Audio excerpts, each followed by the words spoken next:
My lovely students, welcome to Study Aspire. So आज का हमारा टॉपिक है 14 प्रिंसिपल्स ऑफ मैनेजमेंट। तो ये बेटा 14 प्रिंसिपल्स हैं मैनेजमेंट के। किसी भी चीज को मैनेजमेंट करने के लिए ये चार जो 14 प्रिंसिपल है ये चाहिए होते हैं। ठीक है, ये 14 प्रिंसिपल्स ये किसने दिए हैं? Henry Fayol. हेनरी फेयोल है जिन्होंने ये सब डिफाइन किए हैं, ये 14 प्रिंसिपल। कौन कौन से? तो बहुत ध्यान से सुनना, ये आपके प्रिंसिपल्स खाली 11-12 के लिए ही नहीं, ये आप किसी के लिए भी, हर किसी के लिए इंपॉर्टेंट है। अगर जिस बंदे ने ये 14 प्रिंसिपल्स अप्लाई कर लिए तो ये मानना कि वो सक्सेस जरूर पाएगा 100%। सो कौन कौन से मेरे बेटा? First is division of work, authority and responsibility, discipline, unity of command, unity of direction, subordination of individual interest to general interest, remuneration of person, centralisation and decentralisation.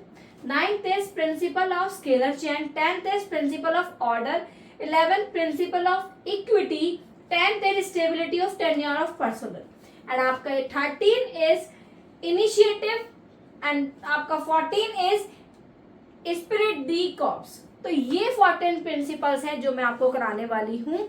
ठीक है, बहुत ध्यान से सुनना।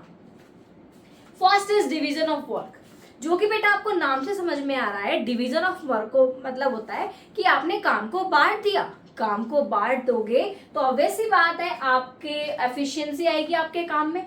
डिवीजन ऑफ वर्क का कहता है the whole work must be divided into small units and one person is to assign only unit of work matching to his skills, qualifications, interest and experience. This leads to specialisation and improve efficiency. अगर आप organisation में जो आपके employees हैं उनकी skills के हिसाब से, उनकी क्वालिफिकेशन के हिसाब से, उनके इंटरेस्ट और उनके एक्सपीरियंस के हिसाब से अगर आप काम बांटोगे तो आपके काम में स्पेशलाइजेशन आएगी और आपको बहुत ज्यादा आपकी एफिशिएंसी भी इंप्रूव होगी। So this is very important to follow first principle, that is division of work.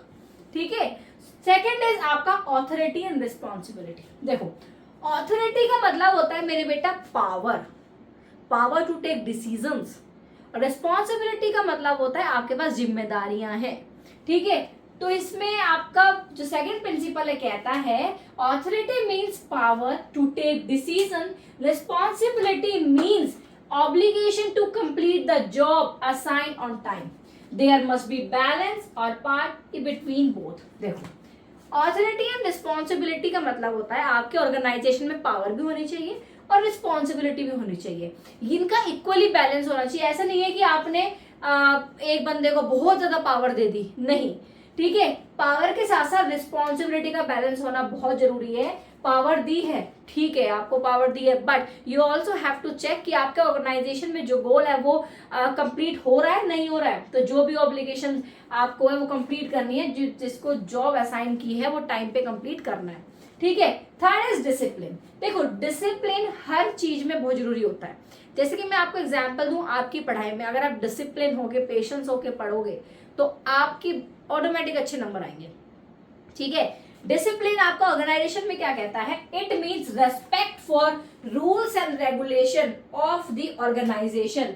It is required at every level. ठीक है, देखो ये जो है आपका, इसका मतलब होता है जो भी रूल्स एंड रेगुलेशंस हैं वो आपकी ऑर्गेनाइजेशन के अंदर आपको फॉलो करने हैं, तभी वो डिसिप्लिन बना रहेगा। ठीक है, it is required at every level, हर लेवल पे, top level, middle level, lower level पे, हर जगह काम आता है ये। ठीक है, superior and subordinate both have to maintain the discipline. This lead to systematic working in the organization and improve efficiency. Sometime organization may put penalties on employees. ये जो डिसिप्लिन है, आप रूल्स एंड रेगुलेशन को follow करोगे। And next point is, इसके अंदर आपको हर level पे रिक्वायरमेंट होती है और सुपीरियर जो है और सबऑर्डिनेट है, दोनों को मेंटेन करना है। ऐसा नहीं है कि जिसके पास पावर है वो डिसिप्लिन मेंटेन नहीं करेगा।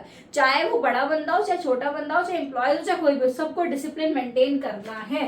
ठीक है, इससे क्या होगा? सिस्टमैटिक वर्किंग होगी और आपकी ऑर्गेनाइजेशन में सिस्टमैटिक वर्किंग होगी और आपकी एफिशिएंसी इंप्रूव होगी। अगर कोई बंदा ऑर्गेनाइजेशन के अंदर डिसिप्लिन आपका फॉलो नहीं करता है तो एम्प्लॉयज पे पेनल्टीज भी लगती है, ऑर्गेनाइजेशन पेनल्टीज भी लगाता है। ठीक है, समझ में आ गया। Next is unity of command. See मैं बहुत कोशिश करूंगी कि आपको बहुत छोटे वीडियो में आपको पूरे कॉन्सेप्ट क्लियर करा दूं। सो यूनिटी ऑफ कमांड, नाम से पता चल रहा है आपको कमांड, कि कमांड देगा कोई। देखो आपको अगर एक बॉस से कमांड मिलेगी तो आप अच्छा काम करोगे, बट अगर डिफरेंट डिफरेंट बॉस से कमांड मिलेगी तो आप कंफ्यूज हो जाओगे पहले किसकी बात मानूं। An employee should receive order from one boss only, because if he receiving order from more than one boss, then he will confuse and will not be able to understand whose order must complete first। देखो इसके अंदर क्या होता है मेरे बेटा, unity of command के अंदर होता है अगर आपको एक डायरेक्शन मिलेगी, ठीक है। तो देखो आपसे जैसे एग्जांपल दूंगा, आप रियल लाइफ में आपसे बोला जाता है 12th के बाद आप क्या करोगे, कोई कुछ डायरेक्शन देगा, कोई कुछ डायरेक्शन देगा, कोई कुछ डायरेक्शन देगा, सब अलग अलग बात बताएंगे अपनी, ठीक है। लेकिन अगर आप एक राह पे चलोगे, एक बात मान के चलोगे तो आपको अचीवमेंट मिलेगी, ठीक है। 10 चीज अगर आप दिमाग में लेके चलोगे, मेरे को ये भी करना है, मेरे को ये भी करना है, मेरे को यूपीएससी का एग्जाम भी करना है, जे बहुत सारी चीजें, एसएससी भी करना है, ऐसे नहीं करना है, ठीक है। आपको एक टारगेट सेट करना है। जैसे कि आप अपने घर में अपने पेरेंट्स की सुनते हो, बाहर वालों की तो नहीं सुनते ना, बोलते हैं बाहर वाले भी। तो आपका इसमें ऑर्गेनाइजेशन के मतलब ये है कि अगर एक डायरेक्शन मिलेगी, एक हेड डायरेक्शन देगा तो अचीवमेंट अच्छा होगा, एफिशिएंसी आएगी। बट अगर कई सारे बॉस होंगे, अलग अलग बॉस अलग अलग कुछ कहेगा तो वो ऑब्जेक्टिव अचीव नहीं हो सकता, ठीक है। अलग अलग बॉस से मिलेगा तो अचीव नहीं होगा। एंड यूनिटी ऑफ डायरेक्शन, देखो यूनिटी ऑफ डायरेक्शन का मतलब होता है बेटा वन यूनिट वन प्लान, एक यूनिट एक प्लान होना चाहिए, one head unit one plan. All the members and employees of organization must be directed towards one direction, that is the achievement of organizational goal, ठीक है। जो भी एक objective आपको ऑर्गेनाइजेशन अगर रखना है, और जितने भी मेंबर्स हैं, चाहे वो हेड हैं चाहे एम्प्लॉयज हैं, वो सारे के सारे एक डायरेक्शन में चलने चाहिए उस ऑब्जेक्टिव को फॉलो करने के लिए, अचीव करने के लिए। Sixth is subordination of individual interest to general interest.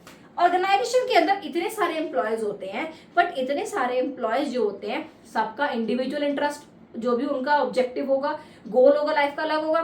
किसी का गोल होगा कि भाई मेरे को घर बनाना है, या किसी का ऑब्जेक्टिव होगा मेरे को जल्दी से काम करके खत्म करके जाना है। सबके अलग अलग गोल्स होते हैं, ठीक है।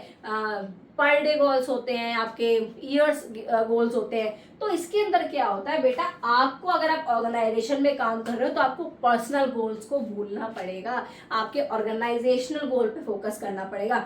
अगर फॉर एग्जांपल आपके घर में पार्टी है और उस वक्त बहुत इंपॉर्टेंट काम है जिसकी वजह से आपको आपकी ऑर्गेनाइजेशन में जाना पड़ेगा, और जिससे आपका ऑर्गेनाइजेशन अचीव होगा तो आपको वहां पे पहुंचना पड़ेगा, क्योंकि organisational goal is your first priority, ठीक है। Individual goal is to sacrifice, अपना इंडिविजुअल गोल आपको सेक्रीफाइस करना पड़ेगा to achieve organisational goal. Seventh is remuneration to person. देखो अगर कोई अच्छा काम कर रहा है उसको शाबाशी दोगे, आप उसको इंटेंसिव दोगे तो उससे वो खुश होगा और अच्छे से काम करेगा खुशी खुशी, ठीक है। Employees in the organisation must be paid for fair remuneration. Fair remuneration मिलनी चाहिए, ऐसा नहीं है कि आप उनसे काम ज्यादा करा रहे हो, ठीक है, और पैसा उनको कम दे रहे हो, ठीक है। This should not be happen, ऐसा नहीं होना चाहिए। Eighth is centralisation and decentralisation.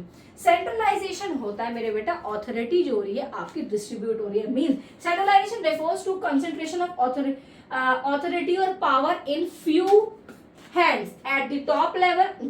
Decentralisation means evenly distribution of power at every level of management.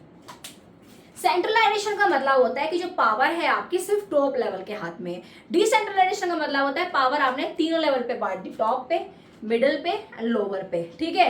लेकिन फयोल का कहना है कि आपको दोनों को बैलेंस करके चलना है, ना तो सारी पावर टॉप को देनी है, ना ही सारी डिस्ट्रीब्यूट करनी है, ठीक है। तो कोई किसी की सुनेगा ही नहीं फिर, तो आपको इस तरह से ऑथोरिटी और रेस्पॉन्सिबिलिटी को बैलेंस करके चलना है, ठीक है। प्रिंसिपल ऑफ स्केलर चेन, देखो एक स्केलर चेन होती है, ठीक है। अब जैसे मैं बोलूं, आप स्टूडेंट को अगर स्कूल में प्रॉब्लम हो गया अपने टीचर से कहोगे, टीचर फिर बोलेगा प्रिंसिपल को, एक चेन के थ्रू चलता है, ठीक है। ऐसे आपके ऑर्गेनाइजेशन में है, एम्प्लॉयज को प्रॉब्लम होगी उस हेड को कहेगा, हेड नहीं सुनेगा तो वो अपने उस हेड को कहेगा। तो इस तरह से स्केलर चेन होती है। बट एक गैंग प्लैंक होता है, ठीक है। गैंग प्लैंक का मतलब होता है कि अगर इमरजेंसी है, कोई आपको बहुत ज्यादा इमरजेंसी है जिससे कि आपको डायरेक्ट सीधा आपको प्रिंसिपल के पास पहुंचना है, तो वो गैंग प्लैंक कहता है कि आप स्किप करके डायरेक्टली उस बंदे तक पहुंच जाते हो। स्केलर चेन होती है कि आपको पहले इस बंदे के पास जाना है, फिर इसकी, फिर इसकी, फिर इसके। अगर आपको जैसे ये ABCDE है, अगर आपको ए को मैसेज पहुंचाना है ई को, तो स्केलर चेन में क्या करते हैं हम, ए बी को बोलेगा, बी सी को बोलेगा, सी डी को बोलेगा, डी ई को बोलेगा। ठीक है, ये होती है हमारी स्केलर चेन। बट अगर हमारी गैंग प्लैंक की बात करें, गैंग प्लैंक बोलते हैं अगर इमरजेंसी है, ए को ई तक कोई बात पहुंचानी है, तो वो डायरेक्ट जाकर पहुंचाएगा। That is your gang plank. ठीक है, समझ में आ गया मेरे बेटा। देन आपका principle of order. Principle of order का मतलब होता है आपको एक लाइन ऑफ अथॉरिटी होती है, आपको पता होना चाहिए मैन और मटेरियल में क्या डिफरेंस है। ठीक है, ये देखो, order does not mean command but it refers to orderly arrangement of man and material. ठीक है, आप ऐसा नहीं है भाई वो इंसान काम कर रहा है तो उसका मतलब आप उसको यूज करे जा रहे हो, आप उसे काम कराए जा रहे हो, काम कराए जा रहे हो। ठीक है, तो आपको पता होना चाहिए ऑर्डर का मतलब खाली कमांड देना नहीं है कि वो कमांड आपने करी वो तभी के तभी काम हो जाना चाहिए। ठीक है, हर चीज का एक समय होता है, हर चीज की एक लिमिट होती है, उसके अकॉर्डिंग करना होता है। Principle of equity. इक्विटी का मतलब होता है अगर आप एम्प्लॉयज के साथ काइंडनेस के साथ रहोगे, बिल्कुल फेयर रहोगे, ठीक है, तो वो एम्प्लॉयज जो बहुत अच्छे से काम करेंगे। ठीक है, it refers to kind fair and just treatment to employees. Employees should treated with kindness and justice. ऐसा नहीं है कि आप भेदभाव कर रहे हो, पार्शियलिटी कर रहे हो, बायसनेस दिखा रहे हो, ऐसा नहीं करना है। बायसनेस का मतलब होता है कि आपका कोई घर का बंदा वहां पे काम कर रहा है तो आप बायसनेस दिखाओगे कि इसको मैं ज्यादा काम दूं, इसका प्रमोशन हो जाए, नहीं। जो अच्छा काम कर रहा है उसके अकॉर्डिंग ही ये सारी चीजें होनी चाहिए। नेक्स्ट है आपका stability of tenure of personal. The management must provide the feeling of job security. जो मैनेजमेंट है, जो मैनेजमेंट के हेड है, जो मैनेजर्स है, एक जॉब सिक्योरिटी प्रोवाइड करानी चाहिए। ठीक है, ऐसा नहीं है कभी बोल दिया भाई कल से तुम नहीं आओगे, जाओ यहाँ से। ठीक है, तो ये चीज भी होनी चाहिए। Initiative, taking the first step with self motivation. Initiative का मतलब होता है अगर आप कोई ऑर्गेनाइजेशन में जो टॉप लेवल के बंदे हैं, मैनेजमेंट के बंदे हैं, वो डिसीजन जो ले रहे हैं उनको मिडल और लोअर लेवल को भी इन्वॉल्व करना चाहिए। डिसीजन मेकिंग में उनकी भी राय लेनी चाहिए। हो सकता है कि वो आपसे अच्छा कुछ आपको आइडिया दे दें। ठीक है, तो आपको सेल्फ मोटिवेटेड आपको रहना है। ठीक है, आपको फर्स्ट स्टेप लेना है कि भाई उनको भी आप इन्वॉल्व करो। तो उससे क्या होगा, उनको एक कॉन्फिडेंस आएगा, उनको बहुत अच्छा लगेगा कि चलो हमसे भी पूछा जा रहा है, हमारी भी कोई वैल्यू है ऑर्गेनाइजेशन के अंदर। And last is spread the cause. Spread the cause का मतलब होता है मेरे बेटा, जो सब लोग कहते हैं ना आई मतलब मैं नहीं होनी है। जहां पे मैं की बात होगी, आई की बात होगी, उसको रिप्लेस करके वी हैव टू किस पे फोकस करना है, वी पे। वी, हम, जहां पर हम होते हैं ना, जहां पे ग्रुप ऑफ पीपल होते हैं, जहां ग्रुप की बात होती है, जहां ग्रुप की स्ट्रेंथ होती है, वहां पे सक्सेस बहुत जल्दी मिलती है, एफिशिएंसी होती है, मोटिवेशन होता है। ठीक है, तो ये सारी आता है आपको स्प्रेड दी क्रॉप में, कि आपको आई नहीं करना है। ये नहीं सोचना कि भाई सिर्फ मेरा भला हो, दूसरा वाला कोई बात नहीं, छोड़ो उसको, नहीं, आपको सबको साथ लेके चलना है। आपको क्या करना है, आई को रिप्लेस करना है मी से। आई को रिप्लेस करोगे मी से, देन आप बहुत अच्छे से अचीव कर पाओगे सक्सेस। ठीक है, तो आई होप आपको ये सारा समझ में आ गया होगा। ठीक है, बस एक बार हमसे सुन लो, रिवीजन करा रही हूँ। डिवीजन ऑफ वर्क, काम को बांट दो, जो जिस स्किल में अच्छा है उसको उस स्किल में बांट दो, अच्छा रहेगा। Authority and responsibility. ऑथोरिटी का मतलब है पावर, कि एक बंदे के पास पावर है, डिसीजन लेगा ऑर्गेनाइजेशन के। रिस्पॉन्सिबिलिटी, कि किसी के ऊपर आप जिम्मेदारियां दे रहे हो, वो उसको बहुत भली बाती निभाएगा। डिसिप्लिन, जितना डिसिप्लिन रहेगा, डिसिप्लिन का मतलब होता है कि रूल्स और रेगुलेशन को फॉलो करना। ठीक है, यूनिटी ऑफ कमांड का मतलब होता है कि कमांड एक ही बॉस से मिलनी चाहिए, 4-5 बॉस से नहीं मिलनी चाहिए। यूनिटी ऑफ डायरेक्शन मीन्स आपका जो भी ऑर्गेनाइजेशन का गोल है वो एक गोल की तरफ ही सब लोगों को जाना चाहिए।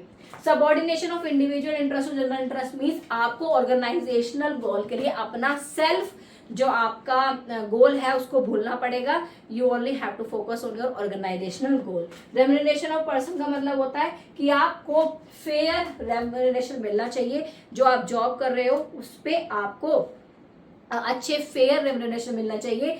ऐसा नहीं है कि आपसे काम ज्यादा करा रहे हैं और पैसा कम मिल रहा है, ऐसा नहीं करना है। Centralisation and decentralisation. सेंट्रलाइजेशन का मतलब होता है कि पावर जो होगी खाली टॉप लेवल के, 3 लेवल होते हैं, top level, middle level, lower level, top level के हाथ में ही होगी, वो होता है सेंट्रलाइजेशन। डिसेंट्रलाइजेशन का मतलब होता है तीनों में बांट दो, टॉप, मिडिल, लोअर, ठीक है। लेकिन हेनरी फेयोल हमारे कहते हैं कि ना तो पूरा सेंट्रलाइजेशन होना चाहिए ना डिसेंट्रलाइज होना चाहिए, दोनों का मिक्स होना चाहिए, बैलेंस्ड होना चाहिए, ठीक है। Principle of scalar chain means, scalar chain का मतलब होता है कि लाइन वाइज सिस्टमेटिक वे में आपको जो आपका जो नॉलेज है वो सिस्टमेटिक होना चाहिए। मीन्स अगर आपको कोई बात, जैसे मैंने आपको बताया ABCDE, अगर ए को कोई ई से बात कहनी है तो वो पहले A B पे जाएगा, B C से कहेगा, C D से कहेगा, D E से कहेगा, ये होती है स्केलर चेन। लेकिन गैंग प्लैंक होता है आपका, अगर A को सीधा E से कहना तो वो E से ही कहेगा, ठीक है। आपका होता है प्रिंसिपल ऑफ ऑर्डर। ऑर्डर का मतलब खाली कमांड ही नहीं होता है, ऑर्डर का मतलब होता है कि आपको मैन और मटेरियल को डिफरेंशिएट बताना चाहिए, ठीक है, उनका अरेंजमेंट अच्छे से होना चाहिए। प्रिंसिपल ऑफ इक्विटी में मीन्स होता है कि आप एम्प्लॉयज के साथ काइंडनेस के साथ, फेयर के साथ और जस्टिस के साथ ट्रीट करोगे तो वो खुद अपना अच्छा काम करेंगे और आपका गोल भी अचीव करके आपको देंगे। Stability of tenure of person का मतलब होता है जो मैनेजमेंट है उसको एम्प्लॉय जो है जॉब सिक्योरिटी मिलनी चाहिए। इनिशिएटिव का मतलब है जो आप ही ऑर्गेनाइजेशन में आपके जो भी डिसीजन हो रहे हैं, टॉप लेवल मैनेजमेंट ले रहा है डिसीजन, उसको ये भी सोचना है कि हम आपका जो लोअर और मिडल लेवल है उनको भी इन्वॉल्व करें, उनकी भी राय लें, हो सकता है मेरे बेटा वो अच्छा बता सके। And next 14th is esprit de corps का मतलब होता है आई को रिप्लेस करना है वी से। हम जहां पर ग्रुप होगा वहां पे ऑब्जेक्टिव अच्छे से अचीव होगा। तो आप इसका स्क्रीनशॉट ले लो, ठीक है। अगर आपको कोई भी चीज समझ में ना आई हो तो मुझे बताओ, मैं आपको समझाऊंगी। I hope you like it, so please do like, share and subscribe my channel. और कहीं भी आपको प्रॉब्लम आई ना, trust me, I am there for you. आप किसी भी टाइम आप मेरे को कॉमेंट करके बताओ, मैं आपकी हेल्प करूंगी, ठीक है। तो मिलते हैं आपको नेक्स्ट वीडियो में। और लाइव सेशन भी मैंने स्टार्ट कर दिए हैं, आप मुझे बताओ कि आपको किस टॉपिक पर लाइव सेशन चाहिए और किस टाइम में लाइव आऊं जिससे कि आप पढ़ सको। सो मिलते हैं आपको नेक्स्ट वीडियो में भी एंड नेक्स्ट लाइव सेशन में भी।